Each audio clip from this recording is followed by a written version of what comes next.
Hello, Blazers. Welcome to episode 157 of UAB Green and Told, originally released on Monday, August 25th, 2025. This podcast gives us the opportunity to share stories from members of the UAB community. Want to catch up on the past episodes of the most listened to podcasts on campus? Visit alumni.uab.edu/green and told. Find us on Spotify or on the Apple Podcast app. While you're there, leave a written review to help more Blazers discover us. I'm Greg Berry, a UAB alum and Director of Communications in the Office of Alumni Affairs. Today's podcast guest walked on, suited up, and gave it everything he had until he didn't. Anthony Jeffries chased his football dream with grit, grind, and guts, but sometimes the biggest plays happen off the field. What happens when you hang up the helmet and pivot to purpose? As Anthony shares, it wasn't about quitting, it was about clarity. One thing I cannot say is that I didn't try. I cannot say that. What I did not want to do is be where I am today and say, I wonder what would have happened. Now I know. Whistles, flags, and Friday night lights weren't part of the plan, but a side hustle for some sideline cash turned into a full-blown officiating odyssey. No, not at all. No, I started officiating just out of desire to just maybe get some extra money in the house. And as we'll learn, Anthony has made it big time, running the sidelines in the NFL. But even the pros miss a play. And when a challenge flag came out early in his career, Anthony knew he'd fumbled the call. Next thing you know, Thomas throws his flag, red flag. I said, oh crap. Did I just miss something? And yes, I did. I missed it. I missed a touchdown pass.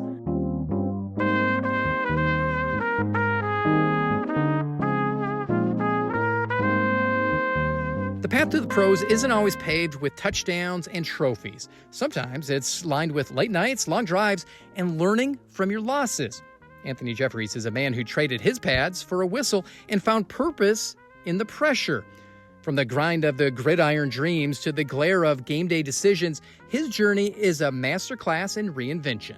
I was just naive to how this thing really works. So, I mean, you look at it, I was a punching bag for the, for the starting guys, but there were guys that walked on, and even myself experienced a matriculation into moving up into the system. I really did, and I was right there, and I sustained an injury. And so then the coach said, hey, I've gotten a lot of good feedback from you. This is my second year. So going into my second year, you've gotten stronger, you've gotten faster. Our numbers are limited regarding the roster for practices. So he said, but we want you to come in and just be on site, be visible, eat with the team, come to the meetings, be at practices. We're limited in what we can allow you to do, but we want you to be there. So I did that. I was there. I was involved at the meetings. And as time progressed, I never worked my way up to the roster where I could start traveling and doing things. I had other buddies who did. I congratulated them and pushed them on. And I just never made it to that next level, but I enjoyed every minute of it. I really did. And it helped me to what I'm doing today. It has helped me tremendously. So there was no frustration of not being able to get on the field? No, I mean, of course I was disappointed, but it was me sitting down with my advisor at UAB. And I said, you know what? I think I'm done with the football thing. And she said, really? She said, you sure? I said, I think I'm done. And she said, okay. Well, what are you going to do? I said, I don't know. So she got me involved in the student activity side of things as a trailblazer. And that was an eye-opening experience. But I wasn't disappointed because I was almost burnt out. I was really almost burnt out. I was working.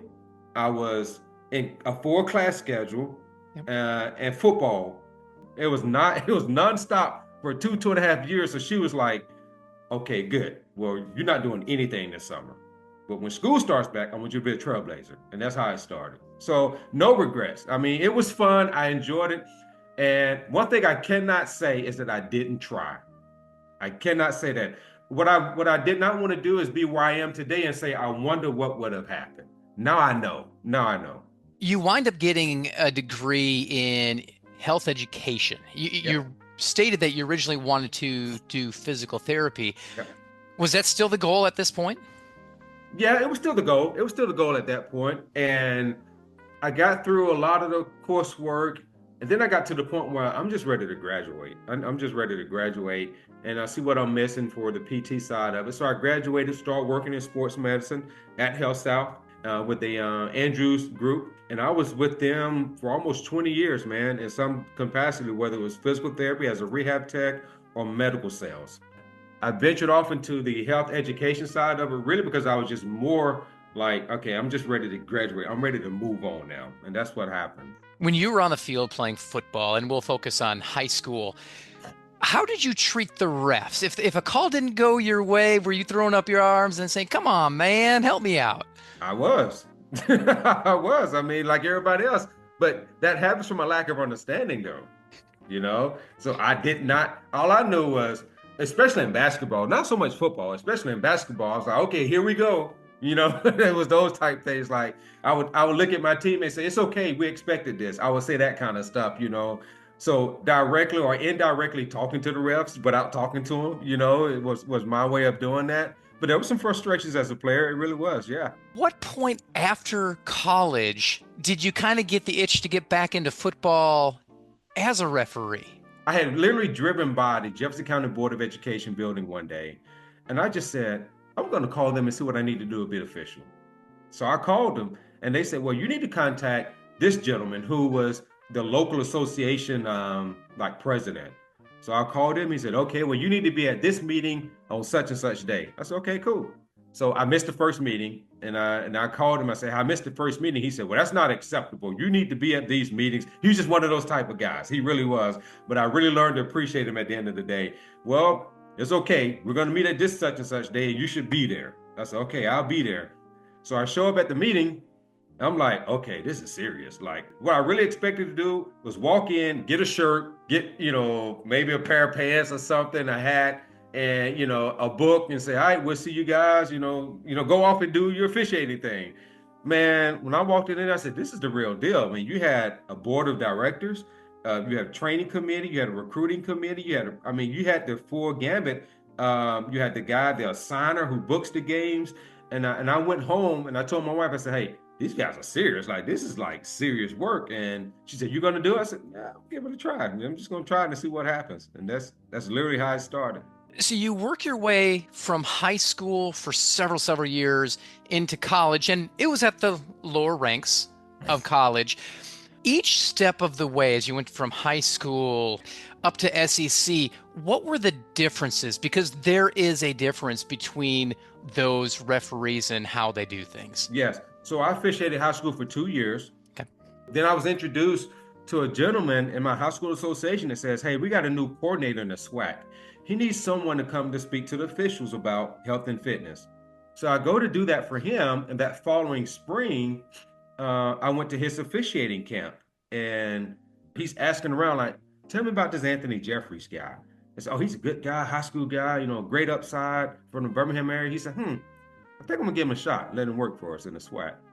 After 2 years of high school, I'm working a SWAC game at Alabama A&M in Hampton. And I look back now I know the magnitude of it. But in the moment, I did not know. I did not know how big this was. I didn't even know how the process really worked. So I started in the SWAC.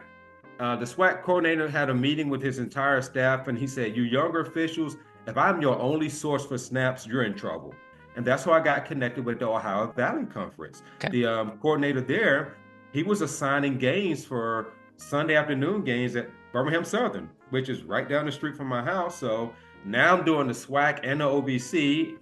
And then I got introduced to Steve Shaw, who was over the SEC. So I submitted an application, and I got invited to a spring scrimmage. The first year that Texas A&M was invited to join the conference, Steve Shaw said, well, we'll send him to Texas A&M so we can look at him.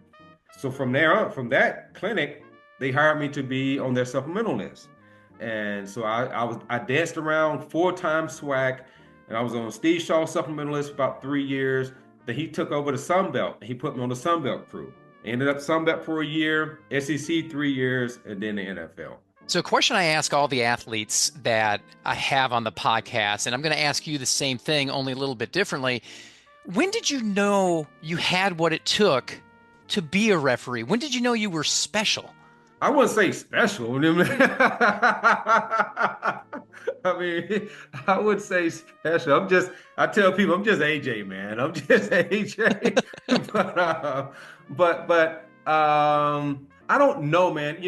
It's funny. It's funny you say that. I just spent I spent about an hour and a half with some students in the UAB kinesiology department, as an alumni. And they had me to come by, just talk to the kids in the program. I told them, how do you know what your passion is? How do you know what your purpose is, what you really want to do? How do people determine that? Most times people say, what do you like to do? And I always say, I go a step further. I said, tell me the one thing that you look at, you see, you observe, but it irritates you when it's not right. Because you have ideas about making it better. I said, have you ever seen that one niche that every time you see it, it's like, ugh, why did they do that? Man, I would have done this. And not just being critical, but being critical from the standpoint of, I know I can do that better. I said, if you got that niche about a certain thing, more than likely, you're more passionate about that than anything else. And you should probably entertain how you can make that issue better. And I think that's what it was with officiating. I was watching the game so much and seeing so many things like, man, why did this happen? Why did that happen? And then a lot of it was really from a lack of understanding. But the more I got into it, the more I really felt connected to it, the more I felt just adamant and passionate about it. And now in any room I sit in, any sports that I watch, any game that I watch the official. I'm talking about from volleyball to baseball to football, basketball. I can't help but watch the officials. I can't help it. When you started officiating in the early 2000s, you strike me as a driven guy. Did you have a goal at that point that you wanted to take this off? You wanted to make the NFL? No, not at all. No, I started officiating just out of desire to just maybe get some extra money in the house because I did not want to leave working in physical therapy to punching a clock with somebody, standing over me. I couldn't see myself. I just couldn't see myself doing that. And I said, let's try to officiate anything for some extra money. And that's literally how it started. I mean, the camaraderie among officials, there's no words that can explain it. There is really no words that can explain it. But it was just, just out of that need of just wanting to do something and then getting into it. And it's like, man, this is really neat. It's really neat and special to be a part of a group of people who hold so much value in the game that nobody really thinks about until something goes wrong. And see, I am a behind the scenes person. I just kind of sit back. I'm a support person. Just tell me what you need. Tell me what you need, I'll get it done. My goal is not to be a white hat. My goal was never to just end up in the NFL. It was just out of desire to just make some extra money. That was it. That was it. And doors open, God's favor gets involved, and the sky was the limit. How did that door open to the NFL? Because that has to be something on its own, because here you are, you've already busted your chops, you busted your butt for, a dozen plus years just to get to that door. You have to know this, the NFL is always watching. They have a designated team of recruiters. They're always watching, they're always looking for officials. I mean, if they're not, then they're behind the eight ball. So they're always watching. And you just never know when they're watching, but that's the part of the plan. The best officials are those that are most consistent in whatever they're doing. They're good people, great character. That's what they're looking for. But I just happened to be at this clinic, and this gentleman asked me about his shoulder. We got to talking about his shoulder, and we were just talking about, just life and dealing with things. And this guy was an NFL veteran. And now, of course, I found all this stuff out later. Of course, this guy says, I like AJ. What is he in our program? Is he in our development program? And they're like, no, he's not. I was like, I gotta make sure I tell the guys about him. He's talking about the head of officiating in the NFL. I gotta tell Al Riveron about this guy. I get a call like that following Tuesday. Hey, Anthony, this is the NFL. We're calling to invite you to our development program. And I'm like, okay, yeah, okay, sure. So he said, you're going to get an email from HR. You're going to get an email from this person. Please respond to those emails accordingly. We got to get your uniform, because at this point in time, the development class has been selected. So I'm behind the eight ball. Like, they're throwing me in the mix here because this one guy says, hey, you guys need to look at him, and a year later, they hired me. I had an opportunity to work training camp. I had an opportunity to work a preseason game in that development program. Everything you could possibly be involved in, they had me involved in. Like I said, that following year, I get an email from Al Riveron. He says, hey, we're gonna be inviting you to work in the National Football League as a game official. He said, you okay with that? I said, Am I okay with that? Yes, I'm okay with that, you know. But that's how it happened from that one encounter with that gentleman. And again, there was a lot of stuff behind the scenes. You know, they're always watching, they're always doing things. And but when he spoke up like that, it just kind of triggered the process. But again, a lot of these things I was just naive to. I really was. I just did not know how it worked. But I did realize this. Whenever a door open, you have to be prepared. You have to be prepared. And that's one of the things football has taught me more than anything. That's one of the things I share with the students in the kinesiology program. I share with my kids, my family, my church members. Everybody said, you know, we always ask for favor, but favor is null and void if you're not prepared. You got to be prepared for the moment. What was it like stepping onto an NFL field for the first time? I mean, you've been to some big stadiums in the SEC and even other conferences, but there's something special because at this point, you're at the pinnacle of the profession.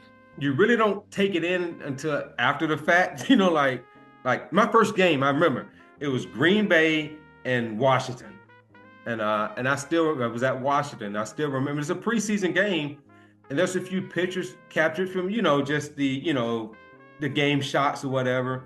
But it was surreal, man. It really was. I mean, you're among the best athletes in the world. Fastest, biggest, guys who take a great deal of pride in their work. That's their job.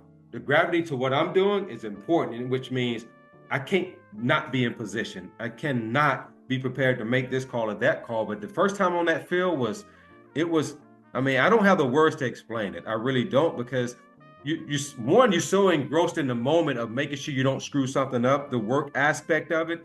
But then you kind of step back after the game and say, okay, man, that was an NFL game I just participated in, you know, or leading up to it, you know, like, hey, you realize you're working in an NFL game? You know, I mean, guys would tell me that kind of stuff. Like, yeah, you're in the NFL. You know what that means? I say, I understand what you're saying, and I do not minimize the moment, but it's work, man. It is work, and our mindset is it's time to go to work.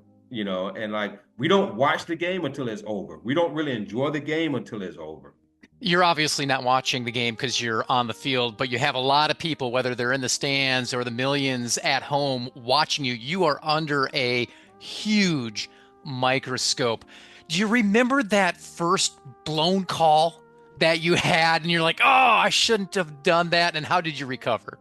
Man, we can go to my rookie year. It was Steelers game. Never forget, Steelers game. And I was at the pylon. You know, a catch was taking place right there in front of me. I had nowhere to go, right there in front of me.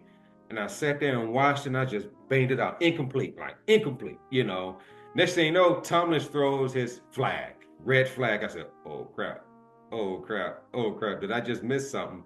And yes, I did. I missed it. I missed a touchdown pass. And things happened so fast. It was a great learning experience for me regarding, you know, expect the unexpected. It was a true learning experience regarding how to deal with those blown calls, learning from them, you know, being in the best position. So I do remember that call, and it was a preseason game, but yet, you know, we're dealing in an industry where technology is getting better every year. Football officials are expected to be perfect every game, and there is no such. But we strive to be great and excellent in every play. We strive to be the most consistent in our performance from play to play, from game to game. It's a win for us when the game plays well. And we have that as a mantra. Every crew I worked on, we have that as a crew goal. Is make sure it plays well. Make sure that when we're done, we're not the topic of conversation. How many steps do you put in during a game? That's a good question. I don't know. I'm not allowed to wear tracking devices and stuff like that on the field. They are monitoring how, you know, we wear monitoring tracking devices on our backs so they can monitor speed, position, and that kind of stuff. But I have worn them in practices, you know, like training camp practice, not training camp practice, but just different scrimmages and things like that. And it's a few miles. It's a few miles. Who's worse to deal with, coaches, players, or fans? I'll say this, because of the coaches, players, and fans, that's job security for me. So I don't know who's worse. You know, they're all kind of in the same bucket. They all have a job to do. We all have a job to do. I have a job to do. And as long as we got coaches, fans, and players, you're going to need officials, so that's about the best way I know how to answer that question. Is it tough to drown them out on the sidelines? It's not. I promise you it's not, because in the moment of things, I got work to do. And if I'm not designating 100% of my attention to that moment, then I miss something that I should not have missed. Then I lose focus. So we call it focus. An average play lasts, 4 to 7 seconds, maybe? So that for that 4 to 7 seconds, I need the utmost focus on this play, and it starts before the snap. The play lasts 4 to 7 seconds, but leading up to that moment, I'm preparing for those 4 to 7 seconds. Now, do we hear the boos and all the nays and all of this? During that dead period, in between the plays, you can hear some of that in the background, but it becomes white noise. Because I got to focus here. I got to focus on this next play. And then there's sometimes during the TV timeouts, you can hear some of the fans, I never forget, I was getting ready to line up for a game-winning game-winning field goal. So I'm up under the field goal post, and these fans, they find out who we are. The stadium will put it up, they'll put it in the program. But this one particular fan said, Anthony, I know you hear me. He said, I don't care what happens, this field goal better be good. I don't care what happens. And that was pretty funny, because I'm thinking, like, if it go wide right, he still wants this to be good, But it was, again, TV moment, TV timeout. We're standing there just getting ready for this thing.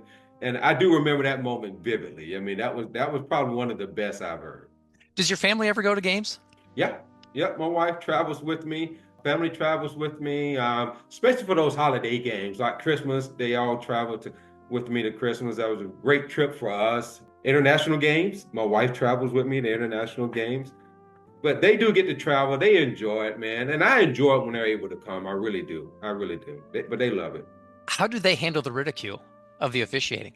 Well, I started early with my wife, in the SEC, and even in the SWAC. When they start traveling games with me in the SWAC, working the Magic City Classic and things like that, Magic City Classic is a big game, man. And I would tell them at every game, we just started early, just educating them on the football life, the atmosphere you can expect, And I said, hey, you guys can expect Daddy to get booed, him and his guys to get booed. I said, but you guys got to ignore him. Daddy's just doing his job.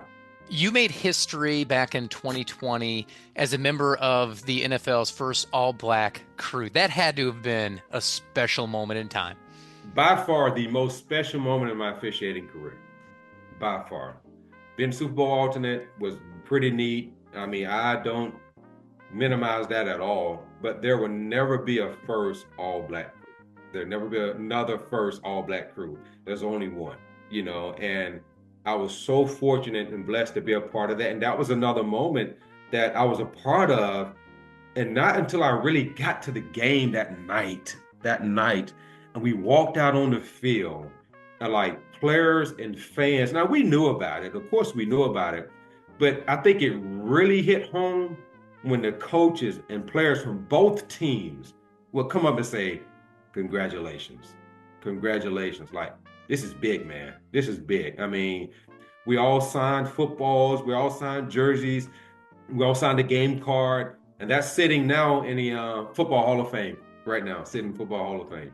And I use that to talk to players, former players, and just people in general as it relates to officiating. Like, my dream was never to play in the NFL. It was never, but I'm in the NFL. My career as an official has lasted, a lot longer than the players, average player, I'll say that, average time frame. So I tell these guys, hey, when you're done playing, you either go into coaching or you do nothing. Most guys. Mm-hmm. I said, you should try the officiating thing, because this will last a lot longer than the playing aspect. If you say you're done playing, you know what, come do the officiating thing. Usually people only see the 3 hours that's on the field of the work that you do, but it's more than that. It's traveling to and from games. You have a normal job as well. So what's it like to balance everything, and what's a normal week like for Anthony Jeffries? Oh man, so it's truly a balance. Preseason or training camp, like I would spend the entire month of July traveling. I'm talking about being home for a day and turning around and going right back out. But once we get into the season, the schedule gets a lot more settled per se, or set. So the NFL week starts on Thursday. Thursday starts the first game for that week. So if it's week 2, Thursday starts week 2. Monday night ends week 2. I will never work a Monday and Thursday game. So Monday is normally my prep day, my prep and scouting day. Okay. So scout, prep, Tuesday, some more scouting stuff. We normally have a weekly test that we're doing also. So I'll make sure the weekly quiz is done. Individual scouting stuff, the crew, each individual person on the crew might have a specific thing they have to do throughout the week also, whether it's hotel, transportation, whatever the case might be. I normally take Thursday and Friday off. I do nothing related to football on Thursday or Friday, unless I'm going to my son's high school game or something like that. But as far as football stuff, I take Thursday or Friday off. I leave Saturday for my game Sunday, okay? Work the game Sunday, back home Sunday night. And Sunday night, I'm wrapping up any individual report I have to get done for the, grading process, evaluation process. And Monday starts it all over again. You mentioned scouting. What are you scouting? We're scouting team tendencies. Players and officials, we're looking at the same thing. I just got to do it for both teams. We're looking at the same thing. We're looking at team tendencies that, the NFL does a great job of preparing us on how to prepare for a game, So we take time into scouting team tendencies. Are they run heavy? Are they pass heavy? Being prepared for their plays, are they a screen? Do they like running a lot of screens or not, And that's typically the stuff we're looking at, and scouting the teams so that I can be prepared for what they're running, so I can be prepared for being in the right position to make the right call. How long do you want to do this? How long do you want to be in the NFL? As long as they'll let me. As long as my wife will let me. But she's great. But see, a lot of people don't understand, it takes a great family support system. Yeah. It does. Now, my kids were fairly young starting out. Now that I'm in the NFL, I get to see my son play high school ball. Now, if I'm in college, I miss that. I miss that because you have to travel. You got to be at the game site the day before, which means you're missing all these Friday night games. So being in the NFL, I travel on Saturday, so I get to participate and see him play high school football. I was once told by a scout, Ron Baines, who's been a tremendous help to me. He says that, you have to be a football junkie. You have to be a football junkie. He said, you're a football junkie. I said that about my wife too. She keeps up with a lot of the stuff too, but it helps us manage this lifestyle. It helps us manage the expectations of the NFL and what it requires. As an official, watching your children play athletics, do you tend to bite your lip a little bit more? I'll walk away. Hey, when I start getting that elbow in my side, that's when I just get up and walk away because if I say something, it's not Anthony or AJ, the dad, who said something. It is Anthony, the NFL official, who just said they XYZ on this play. I'm very cognizant, coming up in college, to go to these camps are expensive. So how did I pay for that? How did I manage that? Well, I officiated travel ball, softball, and high school softball to pay for those college camps, So I've officiated softball. So watching my daughter play softball was like, you gotta be kidding me, it was a lot of tongue biting, lip biting in those games. And then, so I'm still heavily involved with high school football, still heavily involved as a state observer. I do a lot of training with them. My company, Ref Academy, we train and mentor high school officials. And so when I go to the games now, it's more of a teaching moment now versus you guys screw that up, or whatever, So, but it can be tough, man. It can be tough to just. But again, I'm very cognizant of the kind of the hat that I wear, and I have to limit my comments. I really do.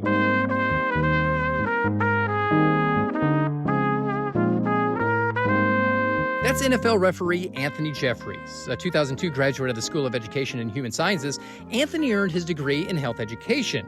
Today, you'll find him on the sidelines of the biggest games in football. But no matter where the game takes him, he carries with him a great understanding of what it means to be a Blazer. You know, people, it's either Alabama or Auburn in the state. It's Alabama or Auburn. So when I travel and I'm in different parts of the country, oh, you from Alabama? Who you root for? Alabama or Auburn? I mean, and it irks me to no ends. It really does, you know. And I tell them, you know, I mean, look at my shirt. I'm UAB, man. It's like, I say, go Blazers. And I'm like, they say, oh, okay, yeah, we root for UAB. I'm like, don't say it like that. We're UAB, you know, we are UAB. So yes, we might not have the deep-rooted history as an Alabama or an Auburn or Georgia or as those, you know, schools or whatever. I said, but at the end of the day, we are the Blazers. We are UAB Blazers. To be a Blazer, it's something about when you underestimate or when you consider somebody just an underdog. That fuels me. That fuels me. You know, yeah, you think I'm lesser because I'm this.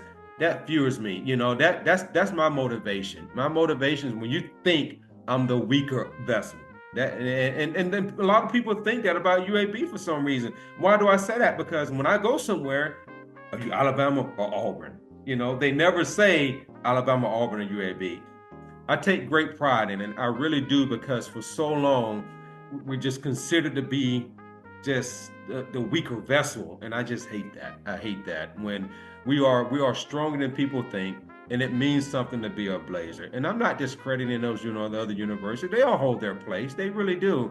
And I have respect for that. But the Bill Blazer means a lot. It really does. The green and gold means a lot. That wraps up this episode of UAB Green and Told. And don't forget, you can listen to past episodes anytime at alumni.uab.edu/greenandtold on Spotify or the Apple Podcast app. Got a guest suggestion or want to join us for an episode? Drop us an email at greenandtold@uab.edu. And be sure to follow us on Facebook and Instagram for the latest. Thanks for listening, and as always, go Blazers. Thanks for tuning in to UAB Green and Told. You can catch up on all of our episodes at alumni.uab.edu/greenandtold on Spotify or the Apple Podcast app. Got an idea? 3, 2, 1. Got an idea for a guest? We'd love to hear it. Email us at greenandtold@uab.edu and stay connected by following us on Facebook and Instagram. Thanks for listening, and as always, go Blazers. That's it for this episode of UAB Green and Told. Want to hear more inspiring stories? Head to alumni.uab.edu/greenandtold or find us on Spotify and the Apple Podcast app. Know someone with a great story? Send your suggestions to greenandtold@uab.edu. And follow us on Facebook and Instagram to stay connected with the Blazers. Thanks for listening, and as always, go Blazers. Close number 4. Thanks for spending time with us on UAB Green and Told. To hear more stories from the UAB community, visit alumni.uab.edu/greenandtold or find us on Spotify and the Apple Podcast app. Got a guest suggestion? We'd love to hear it. Email us at greenandtold@uab.edu. And be sure to follow us on Facebook and Instagram for more alumni stories and updates. Thanks for listening, and as always, go Blazers. Close number 5. That's another episode of UAB Green and Told in the books. Catch up on past episodes at alumni.uab.edu/greenandtold on Spotify or the Apple Podcast app. If you have a guest idea, send it our way at greenandtold@uab.edu. And don't forget to follow us on Facebook and Instagram to stay connected with all things UAB alumni. Thanks for listening, and as always, go Blazers.